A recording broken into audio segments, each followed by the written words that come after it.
Hey, from the Assistive Technology Department at Great Prairie, we've got a really cool piece of assistive technology that might be a wonderful add-on tool in your classrooms. This is called a Switch Latch and Timer. This one is by AbleNet and it's a dual, meaning it has two ports where we can adapt perhaps an appliance or a toy that is switch enabled.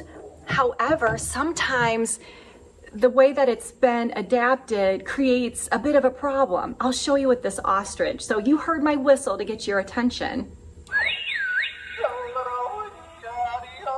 But notice I have to keep pressing my switch to get it to stay on.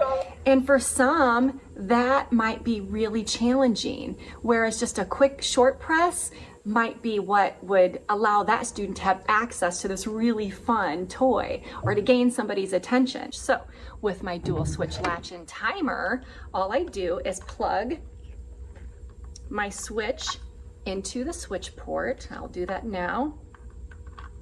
And I'm going to use the latch feature so that when I short press my switch, the device stays on. In this case, my ostrich stays on. He whistles and I get to hear him. Okay, that's my short press. If I short press again, I turn it off. Now, if I want to give my kiddo a little bit of fun, but also want to see that they're motivated and learn that short press, well, I could switch this to the timer feature and I can go for a few seconds or I can go for a few minutes. So your choice, check it out of our Insignia library and enjoy playing and learning.